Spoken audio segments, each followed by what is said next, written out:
Mean राशि के दोस्तों नमस्कार। दोस्तों, आपका उत्साह और पॉजिटिव सोच सकारात्मक अनुभवों को आकर्षित करती हुई नजर आ रही है। इस समय खुलकर बात करने से रिश्ते पनपते हैं। आप खुलकर बात करें, कोई संकोच न करें तो रिश्तों को मजबूती मिलेगी। आज का दिन टास्क पूरा करने के लिए अनुशासन और फोकस की आवश्यकता होगी। वित्तीय मामलों में थोड़ी सी सावधानी बरतने की जरूरत है। फिजिकल एक्टिविटी और आराम को प्राथमिकता देने से बैलेंस में आएंगे। दोस्तों, आपका स्वभाव आज रिश्तों में उत्साह जोड़ता हुआ नजर आएगा। रिलेशन में बंधन को और मजबूत करने के लिए आप किसी मनोरंजक एक्टिविटी की योजना बना सकते हैं। ऑफिस में नए मौके मिल सकते हैं, लेकिन उनका अधिकतम लाभ उठाने के लिए डिसिप्लिन की जरूरत है। आपकी क्रिएटिविटी और उत्साह सहकर्मियों को प्रभावित करेगा। अपना ध्यान ना भटकने दें। अपने ध्यान को अपने कंट्रोल में रखें। पेंडिंग टास्क पर ध्यान केंद्रित करें।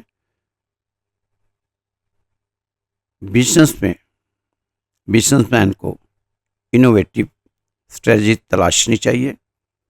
ओवर कॉन्फिडेंस से सावधान रहें। व्यवहारिक बने। व्यवहारिक बनना बहुत जरूरी है दोस्तों। आपके शुभ ग्रहों का संकेत है कि आपको इस समय नियम और अनुशासन के साथ आगे बढ़ना चाहिए। ये तो आपके शनिदेव की भी डिमांड है कि 60 में इंसान को जब शनि की 60 होती है तो एक ही डिमांड है शनि की कि नियम और अनुशासन। अगर इंसान नियम और अनुशासन के साथ चलता है तो शनि का 60 का इतना प्रभाव नहीं पड़ता, बुरा प्रभाव नहीं होता।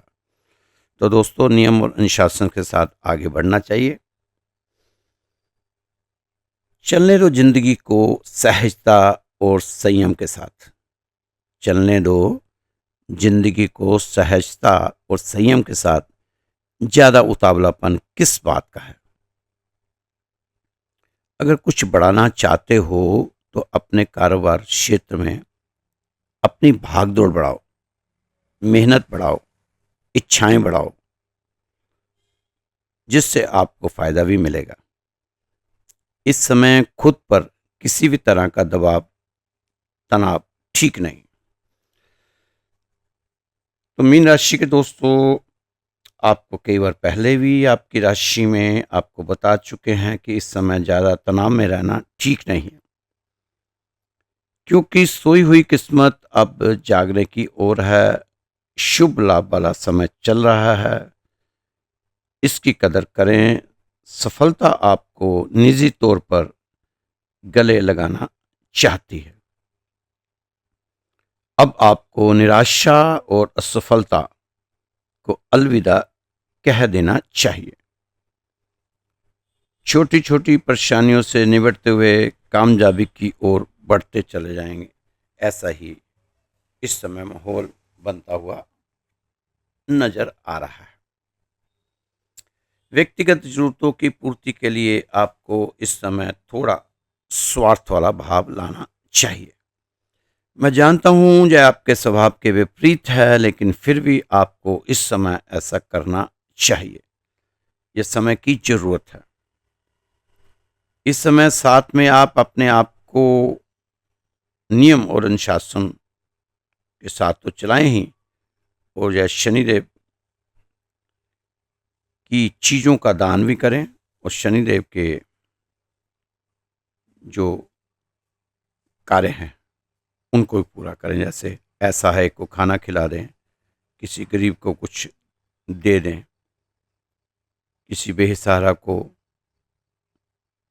पैसों से मदद कर दें, अंध विद्यालय में कुछ खाने को दें, गौशाला में गाय को चारा खिला दें, पक्षियों को दाना दे दें। ये शनि की चीज़ें हैं जो आप कर सकते हैं। इस समय 60 में उपाय हैं। अपने घर के मेन गेट को बहुत साफ सुथरा रखें। शाम को एक सरसों के तेल का दिया जलाएं।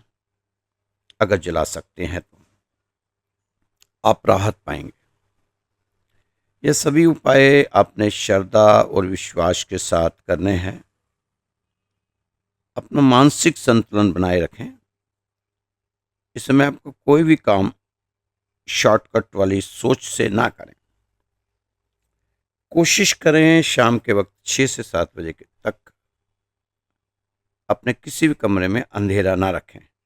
हर कमरे में प्रकाश करके रखें। जरूर करें।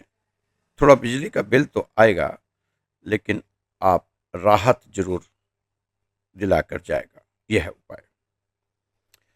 अगर आपको जीवन में इस समय कुछ समझ नहीं आ रहा है, जीवन में सिर्फ परेशानियां ही बनी हुई हैं, तो आप सुबह 3 बजे उठें।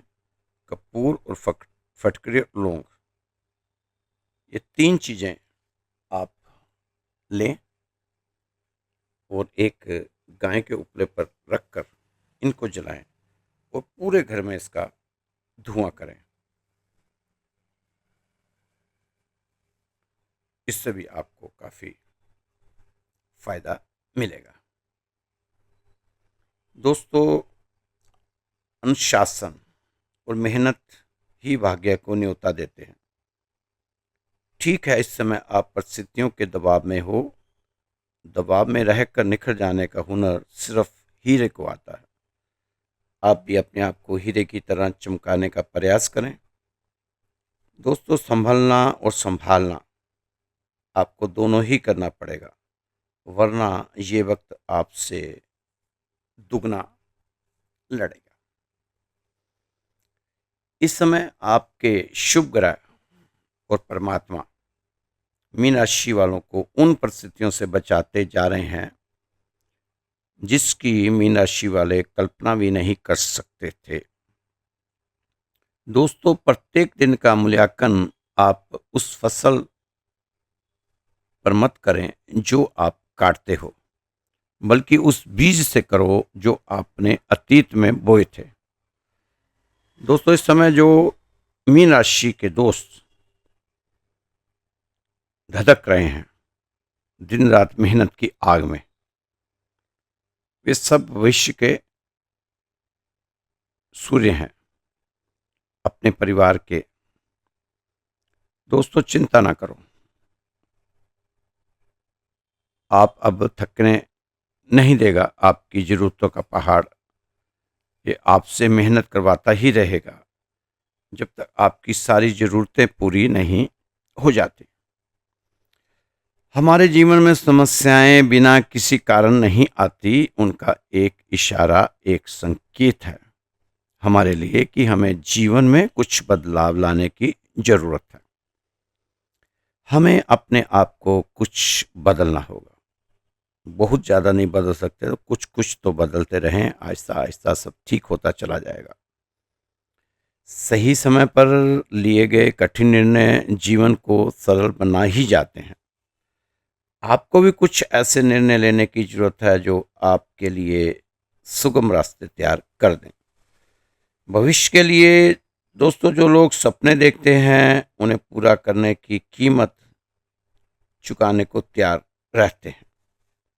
सफलता भी फिर उन्हीं के कदमों को चूमती है जो खुद पर भरोसा रखते हैं और सिर्फ अपने लक्ष्य पर फोकस। तो हारने का सवाल ही पैदा नहीं होता। दोस्तों, समय आपका आपके हक में गवाही देता नजर आ रहा है। क्यों मायूस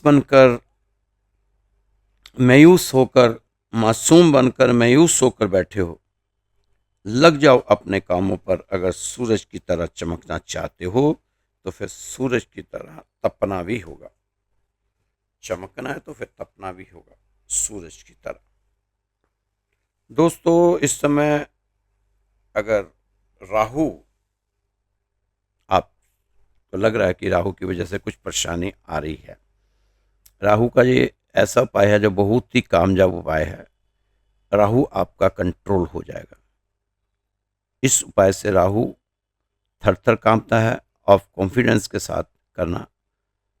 उपाय क्या करना है, 4 ताजे भुट्टे लेने हैं, उसे छील कर साफ कर लें। बुधवार के दिन अपने ऊपर से 4 बार एंटी क्लॉक घुमाकर किसी बैल को खिला दें। आप देखना फायदा होगा। हर समस्या के लिए यह उपाय कर सकते हो।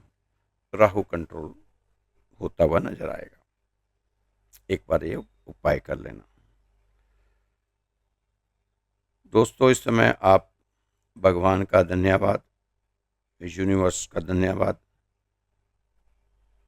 सुबह जो समय बहुत ही शुभ और कारगर है, इस समय अपनी जुबान पर बैठ सकी। सुबह 3:15 से 3:20 का टाइम, फिर उसमें अपनी विश पूरी करवाने के लिए पहले 5 मिनट आप यूनिवर्स का धन्यवाद करें, फिर 5 मिनट आप अपनी डिमांड रखें। इससे आपको फायदा होगा।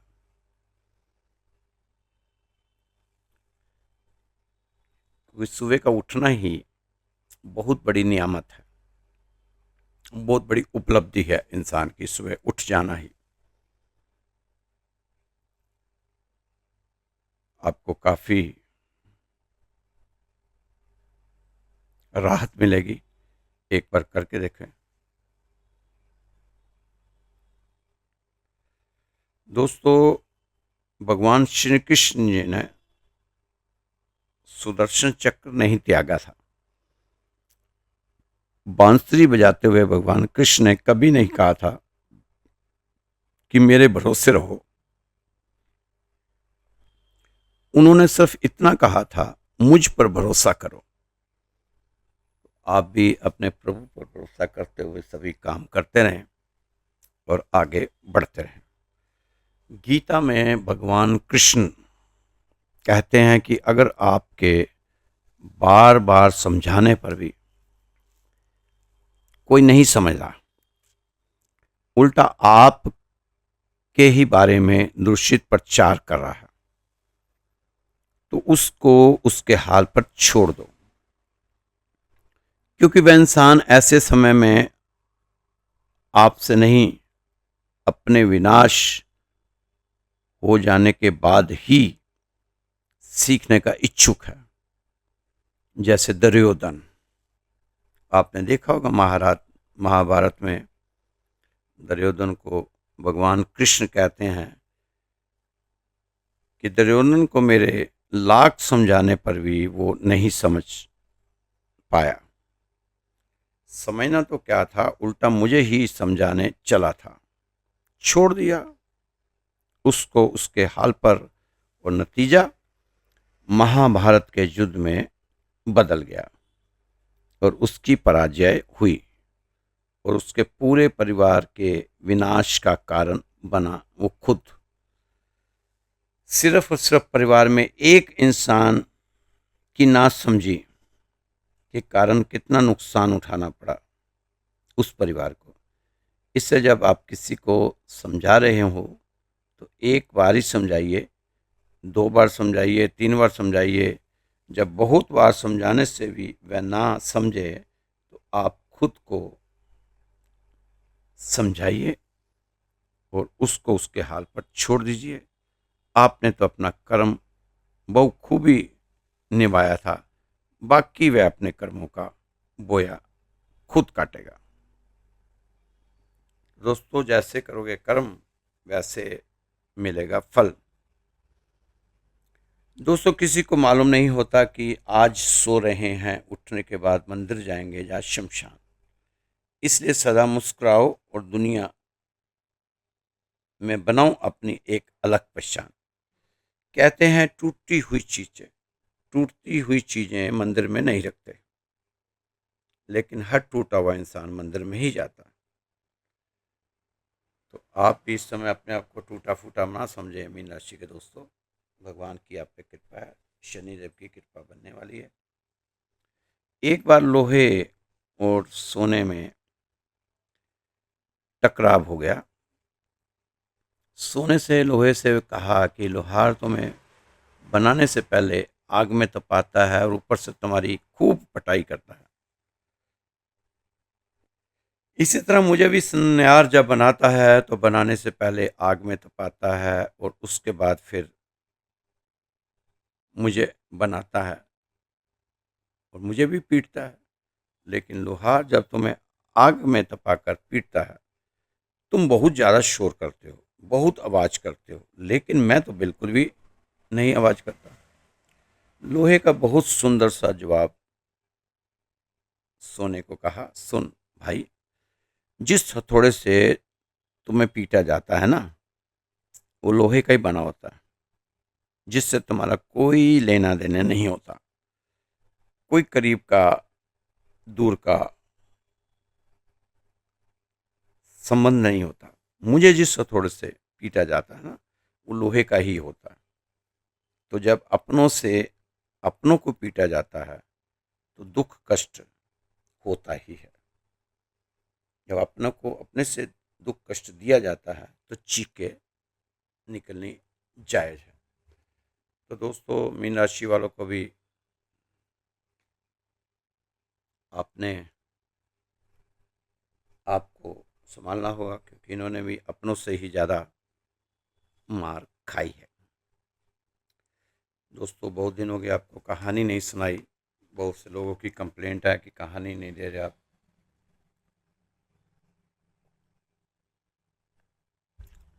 एक छोटी सी कहानी है।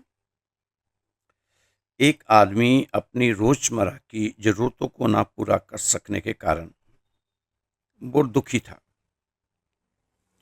जिस काम में भी हाथ डालता वही नुकसान खाता। बहुत तंग था जीवन से, दुखी था, पीड़ित था, घिरा हुआ था कष्टों से, समस्याओं से। बहुत सी चुनौतियां थी उस बंदे के सामने। तंग आ गया जीवन, उसे बोझ लगने लगा। तो एक दिन फैसला कर ही लिया कि अब वह नहीं जिएगा। ऐसे मर मर के एक बार ही मर जाना ठीक है, रोज रोज मरने से एक बार ही मर जाना ठीक है। आत्महत्या करूंगा, इसके अलावा मेरे पास कोई भी चारा नहीं। मैं निकल गया घर से मरने के लिए। पहुंच गया एक नदी के किनारे। जिस नदी के किनारे वह मरने गया था, एक सूफी फकीर वहां पहले से बैठा हुआ था। उसने कहा, क्या कर रहे हो? कूदने को था। उसने कहा, रोको मत मुझे, मुझे मरने दो। चैन से मरने भी नहीं दोगे? चैन से तो जीने नहीं दिया संसार ने, अब तुम चैन से मरने भी नहीं दोगे? मरने दो मुझे, बहुत हो गया। जिंदगी में कुछ भी नहीं, सब बेकार है। जो चाहा नहीं मिला, जो नहीं चाहा वही मिला। परमात्मा मेरे खिलाफ है, तो मैं भी क्यों स्वीकार करूं यह जीवन।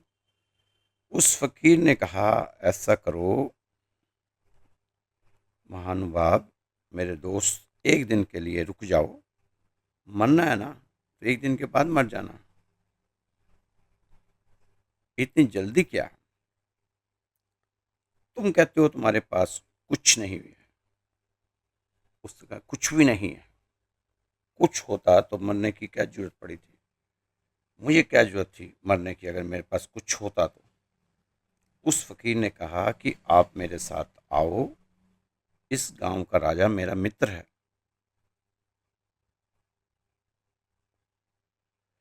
उसके पास चलते हैं, वहां आपकी समस्या का हल निकल जाएगा। वो ले गया फकीर उसको राजा के पास जाकर राजा के कान में कुछ कहा। फकीर ने, राजा ने कहा, 1 लाख दूंगा। उस आदमी ने इतना ही सुना। फकीर ने और राजा के कान में क्या कहा वो नहीं सुना। राजा ने कहा कि 1 लाख दूंगा। फकीर आया और उस आदमी के कान में बोला कि राजा तुम्हारी दोनों आंखों का 1 लाख दे रहा, 1 लाख में खरीद रहा, तुम्हारी दोनों आंखें तैयार है खरीदने को, बेचते हो? उसने कहा क्या मतलब, क्या क्या क्या कह रहे हो, आंख और बेच दूं? 10 लाख में भी ना दूंगा, 10 लाख में भी मैं देने वाला नहीं हूं आंखें। तो फकीर राजा के पास फिर गया तो उसने कहा चलो 11 लाख देता हूँ। उस आदमी ने कहा छोड़ो जी, मैं धंधा करने को थोड़ा आया हूँ यहाँ, आंख बेचेंगे? क्यों बेचेंगे, क्या जरूरत पड़ी है मुझे बेचने की? फकीर ने कहा तो फिर कान बेचोगे, नाक बेचोगे? यह राजा हर चीज खरीदने को तैयार है, इसका धंधा है। तुम बताओ, तुम्हारे मुंह मांगा दाम देने को तैयार है राजा। वो व्यक्ति बोला ये धंधा मुझे करना ही नहीं, बेचेंगे क्यों, बेवजह क्यों बेचेंगे? उस फकीर ने कहा देख, आज तू 5 लाख में बेचने को तैयार नहीं, और रात तू मरने जा रहा था और कह रहा था मेरे पास कुछ भी नहीं, जो मिला वह हमें दिखाई नहीं पड़ता। जरा इन आंखों का तो ख्याल करके देखो। तो दोस्तों, उस व्यक्ति ने मरना किया कैंसिल।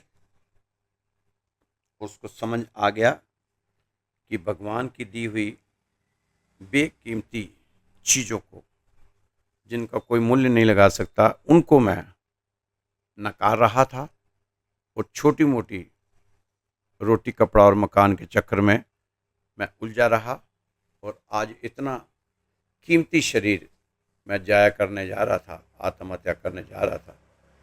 लेकिन एक फ़कीर की थोड़ी सी समझदारी से उसको बचा लिया। तो दोस्तों, हमारे पास बहुत सुंदर शरीर भगवान ने दिया है, इस शरीर से हम बहुत कुछ कर सकते हैं, जो कुछ करना चाहें हम इससे कर सकते हैं। दोस्तों, अपनी जिम्मेदारियां देर तक ना टालें, जो जिम्मेदारियां हैं उसे टालने की कोशिश नहीं करनी चाहिए। अगर हम बार बार किसी जिम्मेदारी को टालते हैं तो हमें खुद से सवाल करना चाहिए कि क्या मैं अपनी जिम्मेदारियों से दूर भाग रहा हूँ।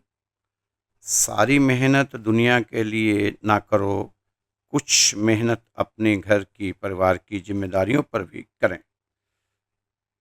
अब तो बहुत कुछ समझ आ चुका होगा आपको। इस समय कार्य क्षेत्र में सावधानी के साथ काम करने की जरूरत है। पॉजिटिव सोच का इस्तेमाल करने से अच्छे परिणाम मिल सकते हैं। यह खुद पर भरोसा करने, रिश्तों को मजबूत करने और अपने लक्ष्यों की ओर लगातार आगे बढ़ने का समय है। ईमानदार दृष्टिकोण संबंधों को मजबूत करेगा। इस समय किसी भी तरह का फैसला लेते समय खुद पर पूरा भरोसा रखकर चलें। कॉन्फिडेंस के साथ चुनौतियों को स्वीकार करें। अच्छे रिसर्च और डेटा के साथ कोई भी डिसीजन लें। तनाव का लेवल कम करें। नकारात्मक सोच के साथ किसी छोटी बात को बड़ी समस्या में तब्दील ना करें तो अच्छा होगा। अपने विचारों में इतनी अधिक नेगेटिव सोच ना लेकर आएं कि आपके विचारों में बहुत अधिक उथल पुथल चल रही।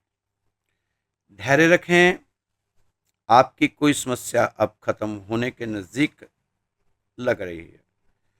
किसी भी परेशानी का समय रहते ही समाधान खोज लेना चाहिए। कोशिश करेंगे तो सभी स्थितियां सही होती चली जाएंगी।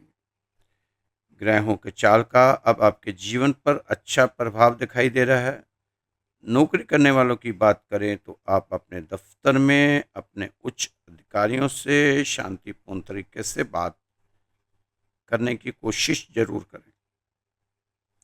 ऊंची आवाज में या कठोर भाषा में बात ना करें तो ज़्यादा अच्छा रहेगा। अपने बुद्धि विवेक से सोच समझ कर ही कोई कदम उठाने का निर्णय लें। संयम बनाए रखें, ऐसा करने से आपकी सामाजिक प्रतिष्ठा बढ़ेगी। सभी के साथ प्रेम पूर्वक व्यवहार बनाए रखने का प्रयास करते रहें। धैर्य और पराक्रम से काम लें। कोई भी काम जल्दबाजी में ना करें। आप किसी काम को लेकर जल्दबाजी दिखाएंगे तो उसमें गड़बड़ी होने की संभावना बनती नजर आ रही है। अपने समय का अच्छी तरह से उपयोग करें। पैसों से जुड़े किसी भी मामले में अच्छे से की गई प्लानिंग के जरिए आप सॉल्व कर सकते हैं। कोई भी जो समस्या है आपके सामने आती है उसको ठीक ढंग से आपको करना चाहिए। वित्तीय वृद्धि संभव है, लेकिन लापरवाही से खर्च करने से बचना होगा। अगर निवेश पर विचार कर रहे हो तो निवेश करने से पहले अच्छी तरह रिसर्च करना होगा। बजट प्लान स्टेबिलिटी बनाए रखने में मदद करेगा। यात्रा से खर्च बढ़ सकते हैं, इसलिए सोच समझ कर योजना बनाएं। जल्दबाजी में पैसा उधार देने से बचें। किसी गुरु या विशेषज्ञ के साथ वित्तीय चर्चा करने से जरूरी जानकारी मिल सकती है। आपकी एनर्जी हाई रहेगी, जिससे यह फिजिकल एक्टिविटी के लिए एक बढ़िया समय रहेगा। आउटडोर एक्टिविटी या नई फिटनेस एक्सरसाइज में शामिल हो। अनहेल्दी आदतों से बचें, इसलिए आराम को प्राथमिकता दें। बैलेंस डाइट आपको एंजाइटिक बनाएगी। खुद की देखभाल को प्राथमिकता देने से आपका दिन पॉजिटिव रहेगा।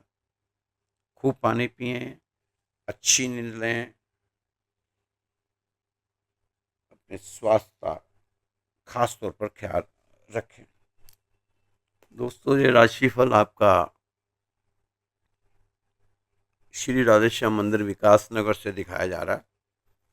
ये दिल्ली में है मंदिर, 17 साल पुराना मंदिर है और काफ़ी लोगों की मनोकामना इस मंदिर से पूरी भी होती हैं।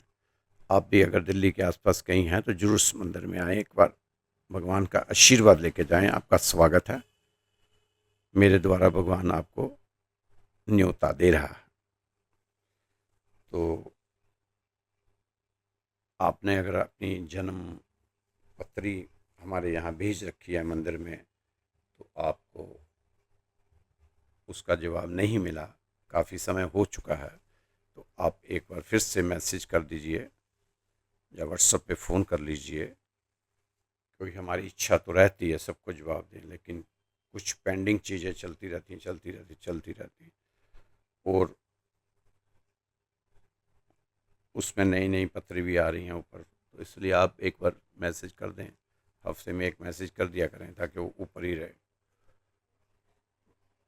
दोस्तों, जो जन्म पत्री देखते हैं या हमारे मंदिर में अरदास लगाई जाती है, अगर आपको कुछ समझ नहीं आ रहा, बहुत परेशान हो, दुखी हो चुके हो, जगह जगह मर्यादा कर चुके हो, तो आप अपना नाम, अपना गोत्र और अपना स्थान लिख के भेज दीजिए। हमारे मंदिर में आपके लिए अरदास लगाई जाएगी। सुबह और शाम आरती के समय आप अरदास लगाएंगे, जिससे आपको फ़ायदा होगा। काफ़ी लोगों की इलाज चल रही है, आपके इलाज भी लगाएंगे। इसमें कोई शुल्क नहीं है, कोई छुपा हुआ शुल्क नहीं है। एक करनी नहीं चाहिए हमें आपसे, क्योंकि हमारे मंदिर में दान पात्र ही नहीं है। तो दोस्तों, मेरा नंबर है 9315336907। ये व्हाट्सअप नंबर है, इसमें आप मैसेज भी दे सकते हैं, बात भी कर सकते हैं। तो दोस्तों, खुश रहो, मस्त रहो, स्वस्थ रहो, व्यस्त रहो। नंबर फिर से एक बार रिपीट कर रहा हूँ, 9315336907। ये नंबर है 9315336907। अब फ़ोन पे ये हमारा मैसेज व्हाट्सएप पे भेज सकते हैं, अपनी पत्री भी भेज सकते हैं। तो दोस्तों, खुश रहो, मस्त रहो, स्वस्थ रहो, व्यस्त रहो और साथ में तंदुरुस्त जरूर रहो। कल फिर मिलेंगे आपकी सुंदर राशि के साथ। जय श्री कृष्णा, जय श्री